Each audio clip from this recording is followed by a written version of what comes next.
যে রুলসটা আছে এটাই হচ্ছে গিয়ে যে আপনি যখনই কেউ কাছাকাছি হাঁটবেন তাদের কি করতেছে উকি দিবেন না। এটা হচ্ছে কি ফার্স্ট পয়েন্ট। ঠিক আছে, অনেকের অভ্যাস আছে যে আমি উনাকে ডাকলাম এখান থেকে আসার সময় প্রত্যেকজন স্ক্রিনে কি কি আছে করে করে করে উকি দিয়ে যেতে দেখে দেখে আসতো।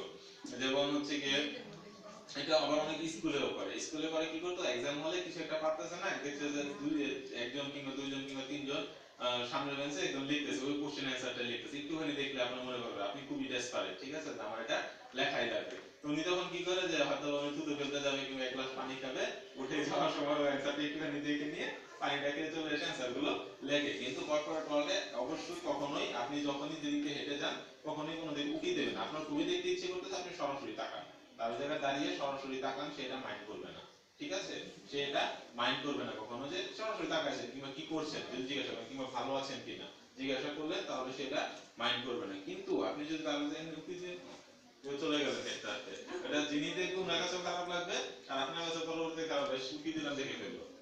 ঠিক আছে, তারপর হচ্ছে কি grant your neighbours private time. ঠিক আছে, অবশ্যই যেমন আমরা যেমন এখানে লাঞ্চ ব্রেক দিই, ঠিক আছে, আপনারা হয়তো অনেক ক্লোজ ফ্রেন্ড অনেকে এখানে অনেকদিন ধরে ট্রেনিং করতেছেন, পরিচিত হয়ে গেছেন, এরকম এমন না আপনারা? আচ্ছা, তাহলে একটা জিনিস খেয়াল করেন, হয়তো আপনার যারা খুব ক্লোজ ফ্রেন্ড আছে একজন মনটা একটু খারাপ কিংবা ভালো লাগতেছে না, আপনারা কি করেন, চল বাইরে যাই চল বাইরে যাই চল বাইরে যাই কিংবা এটা করি ওটা করি ওটা করি। অবশ্যই এই জিনিসগুলো করবেন না। তার প্রত্যেকটা পার্সনের ইম্পার্সোনাল তাদের কিছু কি বলে প্রাইভেট টাইম কিংবা প্রাইভেট স্পেস দরকার পড়ে। ঠিক আছে, আপনি যত ক্লোজ ফ্রেন্ডই হন না কেন ওনার ভালো লাগতেছে না, জাস্ট ওনার কিছু প্রাইভেট সময় দরকার। তাই কখন এরকম ফোর্স করবেন না, লাঞ্চ ব্রেকে টি ব্রেকে তারপর হচ্ছে গিয়ে আপনি দেখতেছেন ওনার ভালো লাগতেছে না, আপনি হয়তো ওনার সাথে কথা বললেন, কথা বলে বলতে বুঝছেন যে ভালো লাগতেছে ওনার, তাহলে ওনাকে একটু প্রাইভেট স্পেস দিন, ওনাকে ওনার মধ্যে একটু থাকতে দিন, কখনো ফোর্স করবেন না। ঠিক আছে, এটা হচ্ছে গিয়ে সবচেয়ে বেটার ওয়ে এই জিনিসগুলোর সাথে ডিলিংস করা। যেমন অনেকে আবার এরকম করে যে ভালো লাগতেছে না জোর করে কিছু একটা করে ভালো লাগানোর জন্য, কিন্তু কর্পোরেট ক্ষেত্রে কিংবা আপনার বিজনেসের ক্ষেত্রে এই জিনিসগুলো কখনোই খাটে না।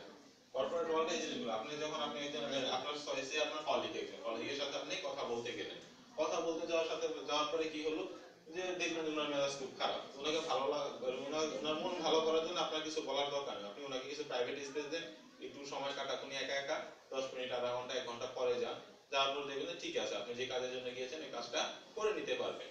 তারপর হচ্ছে কি ডোন্ট চিম ইনটু কনফারেন্স। আচ্ছা ঠিক আছে, হচ্ছে কি এখন ধরেন আমাদের এটা কি ওয়াশরুম, ওই পাশে কি ওয়াশরুম, আপনি এখান থেকে হেঁটে যাচ্ছেন ওই পাশে থেকে আরেকজনের ধরেন আরেকজনের কেবিন, উনি এখানে আপনার একটা অফিস, ওই পাশে হচ্ছে আপনার আরেকজনের একটা কেবিন।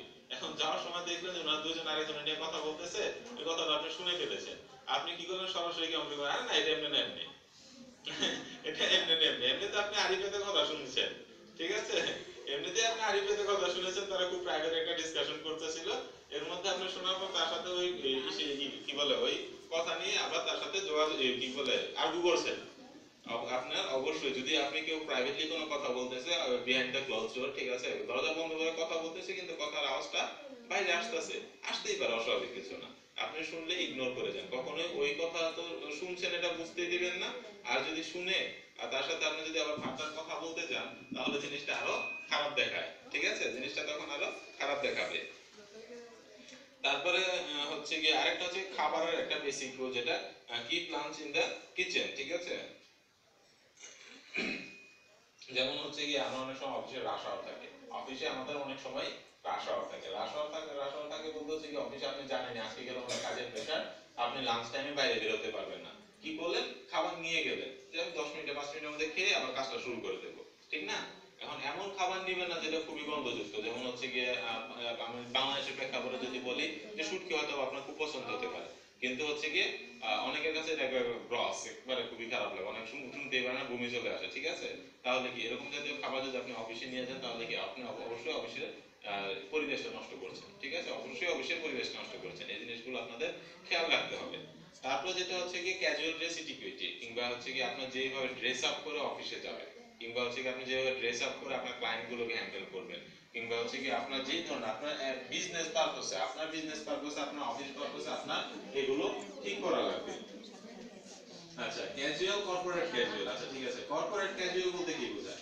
এখন হচ্ছে কি আমরা যখন ছেলেদের কথা বলি কর্পোরেট ক্যাজুয়াল হচ্ছে কি আপনি একটা হয়তোবা স্নিকার পরলেন চামড়া, তারপর হচ্ছে কি একটা গ্যাবার্ডিন প্যান্ট পরলেন আর একটা হচ্ছে শার্ট পরলেন, ইন করলেন না, আপনার ফ্রি হ্যান্ডে চলে গেলেন। এটা হচ্ছে কি কর্পোরেট ক্যাজুয়াল, ঠিক আছে? এটাকে আমরা কি বলে ফর্মালও বলি না, কিংবা ডিরেক্ট ক্যাজুয়ালও বলি না, ঠিক আছে? ডিরেক্ট ক্যাজুয়ালও বলি না, এটা হচ্ছে কর্পোরেট ক্যাজুয়াল, যে আপনি এমনিতে অফিসে গেলেন। আর এটা হচ্ছে ফর্মাল, যে আপনি সুটেড বুটেড হয়ে অফিসে আসলেন, ঠিক আছে? তারপরে হচ্ছে কি আপনার ধরেন আপনি যদি সে আপনি ক্লাবে যাচ্ছেন, ক্লাবে যাওয়ার সময় কি করি আমরা? অবশ্যই একটু শাইনি ড্রেস করি। তারপর হচ্ছে গিয়ে আমাদের চেহারার লুক, হেয়ার কাট, তারপরে সব দিকে আমরা একটু খেয়াল রাখি, তাই না? সব দিকে কিন্তু আমরা একটু খেয়াল রাখি। তারপর কনভারসেশন যখন করি, ক্লাবের মুড আলাদা থাকে আর অফিসিয়াল মুড আলাদা থাকে। অফিসে হলে আপনার ক্লায়েন্টের সাথে কথা বলতে থাকলে স্মাইলিং ফেসে কথা বলা সবচেয়ে ভালো, কারণ কি তাতে আপনার কার্য সিদ্ধ হওয়ার সম্ভাবনা সবচেয়ে বেশি থাকে। আর আপনার যদি ফেসটা স্মাইলিং না হয়, গোমরা হয়ে থাকে, তার সাথে যদি দুর্ব্যবহার করেন, তাহলে আপনার ক্লায়েন্ট আপনাকে প্রথম দিনে ছেড়ে চলে যাবে, ইভেন 5 থেকে 10 মিনিট পরে চলে যেতে পারে, ঠিক না? তাহলে কি আপনার অফিসে একরকম, আর হচ্ছে কি আপনি ক্লাবে গেছেন, ক্লাবে আপনার নিজের মধ্যে থাকেন, আপনার কোনো সমস্যা নেই। আপনি ক্লাব ক্যাজুয়াল আলাদা আর কর্পোরেট ক্যাজুয়াল কিন্তু টোটালি আলাদা একটা জিনিস, ঠিক আছে? ক্যাজুয়াল দুটো মিক্স আপ করবেন না, মানে ক্যাজুয়াল বলতে ক্যাজুয়াল না। আপনি হচ্ছে কি একটা এটা অন্য কথা, যে আপনি আজকে জানেন যে আজকে অফিসে দেড়টার পর একটা বার্থডে পার্টি আছে, অথবা আপনার ম্যানেজিং ডাইরেক্টর বার্থডে পার্টি আছে, ম্যানেজিং ডাইরেক্টর সবাইকে বলে দিয়েছে কালকে আমার বার্থডে, তো কালকে আমরা দুপুর পর্যন্ত অফিস করবো, দুপুরের পর থেকে আমার বার্থডেটা সেলিব্রেট করে রাত্রেবেলা হয়তো আমরা সবাই চলে যাবো, কিংবা যা কাজ আছে কাজটা শেষ করে চলে যাবো। দেন এটা আলাদা কথা, আপনি টোটাল ফুল ক্যাজুয়াল একটা ড্রেস দিয়ে লুক নিয়ে গেলেন অফিসে, এটা সবাই জানে সেদিন যে আজকে বসের বার্থডে, সবাই একটু সেদিন বুঝে আসছে, ঠিক আছে? কিন্তু আপনি যখন মনে করলেন যে অফিসে যাচ্ছেন, অফিস যাওয়ার সময় যদি আপনি খুবই রংচঙে ড্রেস পরে যান, কিংবা হচ্ছে গিয়ে খুবই গর্জিয়াস, কিংবা কি বলে ডিপ ডিপ কালার মেকআপ করে গেলেন, কিংবা পার্টিতে ইউজুয়ালি আমরা যেভাবে রিপ্রেজেন্ট করি নিজেকে, এটা অ্যাকচুয়ালি কর্পোরেট কি বলে ক্যাজুয়াল না, কর্পোরেট ক্যাজুয়াল ড্রেস না, এটা অ্যাকচুয়ালি কর্পোরেট ক্যাজুয়াল ড্রেস না। আচ্ছা, তারপর হচ্ছে কি how to finance awkward moment. আচ্ছা, ঠিক আছে, কিছু কিছু অকওয়ার্ড মোমেন্ট আছে, যেমন হচ্ছে কি লাঞ্চ আওয়ার শেষ হলে আমাদের একটা ক্লায়েন্ট আসলো, এখন ক্লায়েন্টকে নিয়ে আপনি আপনার অফিসে ম্যানেজিং ডিরেক্টর কিংবা বসের কাছে গেলেন। আচ্ছা, যাওয়ার পর দেখলেন বসে হাসতে হাসতে কথা বলতেছে, ওনার দাঁতের মাঝখানে দু একটা বসতে টুকরা লেগে আছে, মানে খাওয়ার পর এটা উনি খেয়াল করেন। এখন উনি মাত্র খাওয়া দাওয়া শেষ করছে, লাঞ্চ শেষ করছেন, উনি হয়তো ওয়াশরুমে গিয়ে খেয়াল করেন বসতে টুকরা লেগে আছে। এখন ওই ক্লায়েন্টের সামনে তো আপনি বলতে পারবেন না যে বস আপনার ওই মাংসটা একটু সরায় নেন, কিংবা গোস্তটা কাগজিকা থেকে গোস্তটা একটু ছড়ায় নেন, কিংবা ধরেন যে আমি এখানে আপনার সাথে বসে বসে কথা বলতে হঠাৎ করে হাত তুললাম, আমার শার্টের নিচেটা ছিঁড়ে গেল, ঠিক আছে? শার্টের নিচ থেকে ছিঁড়ে গেল, এগুলো কি একটা অকওয়ার্ড মোমেন্ট, একটা আনপ্রিপেয়ার্ড সিচুয়েশন, ঠিক আছে? যে আপনি এই সিচুয়েশনের জন্য প্রিপেয়ার ছিলেন না, কিংবা আপনার এই সিচুয়েশনটা ইচ্ছা করে ক্রিয়েট করেন না, হয়ে গেছে, এখন আর কি করা? এখন আপনি তো সরাসরি বসকে কি বলতে পারেন যে বস আপনার মুখে দাঁতের গোস্ত লেগে আছে? এটা তো বলতে পারবেন না, কারণ কি আপনার সাথে ক্লায়েন্ট আছে। ক্লায়েন্ট না থাকতো তাহলে অন্য কথা ছিল, কিংবা ক্লায়েন্ট নেই তবু আপনি একজন আপনার অফিসে ম্যানেজিং ডাইরেক্টর, চেয়ারম্যান, কিংবা হচ্ছে গিয়ে আপনার উপস্থিত যেসব কর্মকর্তা আছে ওনাদের কিন্তু সরাসরি এরকম ভাবে বলতে পারবেন না। এটা কি অফিস ভদ্রতার ভিতরে পড়ে না? তাহলে আপনি কি করতে পারেন? তাহলে হচ্ছে কি আপনি যদি ক্লায়েন্টের সাথে থাকেন, তাহলে ছোট একটা কাগজের মধ্যে সুন্দর করে লিখে বলেন, স্যার এটা খুব ইম্পর্টেন্ট করে নেন, ঠিক আছে? উনি কাগজটা খুলে পড়লেই বুঝতে পারবেন যে আপনি কি বলতে চেয়েছেন। সহজ একটা সলিউশন হয়ে গেল, খুব সহজ কিন্তু একটা সলিউশন হয়ে গেল, যে আপনি ছোট একটা কাগজে লিখে দিলেন যে বস আপনার এটা একটু খেয়াল করেন, কিংবা আপনার শার্টটা হাতে নিচে ছিঁড়া চেঞ্জ করে আসেন, ঠিক আছে? এরকম কিছু একটা বলে দিলেন, লিখে দিলেন খুব ছোট করে, আপনার লিখতেও বেশি সময় লাগবে না, আপনার ক্লায়েন্টও বুঝলো না, কিংবা ক্লায়েন্ট বুঝলেও বুঝতে পারবে যে ঠিক আছে এটা ম্যানেজেবল, ঠিক আছে, এটা ম্যানেজেবল। আচ্ছা, এই আপনার একটু একটু যদি ভালো মতো থিঙ্ক করেন, তাহলে দেখবেন একটা কিছু করার অনেক ধরনের ওয়ে আসতেছে, একটা কিছু করার অনেক ধরনের ওয়ে আসতেছে। যেমন একটু আগে আপনারা চিন্তা করতেছিলেন যে কিভাবে তাহলে বলা যায় যে ওনার দাঁতের দুই দাঁতের মাঝখানে গোস্তের টুকরো লেগে আছে, এটা আমি কিভাবে বলতে পারি? কিন্তু এটা কিন্তু স্বাভাবিক, আপনি লাঞ্চের পর লেগে থাকতে পারেন, হঠাৎ করে একটা ক্লায়েন্ট চলে আসলে এখন ওনাকে তো সময় দেওয়াই লাগবে, তাই না? ওনাকে তো এখন সময় দেয়াই লাগে, না দিলে কিভাবে হবে? আচ্ছা, তারপর দেখেন হ্যান্ডশেক ইকুইটি।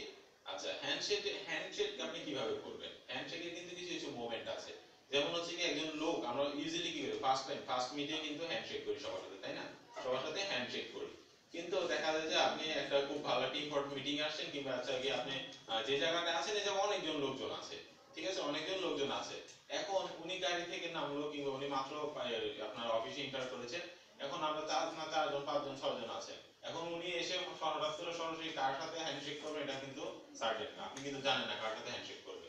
এর থেকে ভালো আপনি ওনার দিকে তাকান, খুব ভালো মতো তাকান, তাকে একটা সুন্দর করে হাসি দেন, হাসি দিয়ে জিজ্ঞাসা করেন কেমন আছেন, কেমন আছেন বলার সাথে সাথে ওনার যে মনোযোগটা আছে ওটা টোটালি আপনার দিকে চলে আসবে, ঠিক আছে?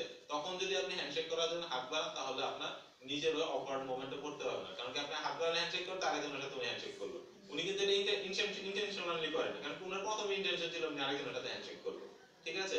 কিংবা হচ্ছে কি এরকম হতেই পারে, অস্বাভাবিক কিন্তু কিছু না। তখন আপনারা কি করলেন যে তাকে সুন্দর করে জিজ্ঞাসা করেন কেমন আছে, কেমন আছেন কোশ্চেনটা করার সাথে সাথে উনি আপনাকে যখন উত্তর দেবে ওনার কনসেন্ট্রেশন যেটা আছে পুরোটা আপনার দিকেই থাকবে। তখন যদি আপনাকে দেখে যে আপনি হাত বাড়াচ্ছেন তাহলে উনিও আপনার দিকে হাত বাড়াবে হ্যান্ডশেক করার জন্য।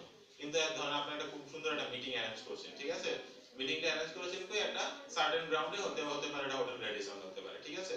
এটা হোটেল রেডিসনে আপনি একটা মিটিং অ্যারেঞ্জ করেছেন, খুব বড় একটা ডিলিংস হবে, 1 থেকে $2 মিলিয়ন কিংবা হচ্ছে 1,000 টাকা একটা ডিলিংস হবে, খুব ছোট, ঠিক আছে? খুব ছোট।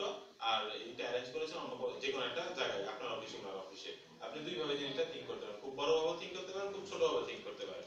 কিন্তু মিটিংটা যখন 1,000 টাকা নিয়ে হবে তখন 1,000 টাকা আপনার কাছে অনেক বেশি, তাই না? আবার যখন $1 মিলিয়ন নিয়ে হবে তখন $1 মিলিয়ন আপনার কাছে কিছু না। এটা হচ্ছে কি একজনের অ্যাফোর্ডেবিলিটির উপর ডিপেন্ড করে। আচ্ছা, তখন যদি এমন একটা সিচুয়েশন ক্রিয়েট হয় যে উনি আসলো, আপনিও গেলেন, তো আপনি হাত বাড়ালেন, ওনার সাথে হ্যান্ডশেক করতে পারলেন, উনি আরেকজনের সাথে হ্যান্ডশেক করলো, তখন একটা অকওয়ার্ড মোমেন্ট ক্রিয়েট হয়, পুরোটা মিটিং এর মধ্যে আপনি আনকমফোর্টেবল ফিল করবেন।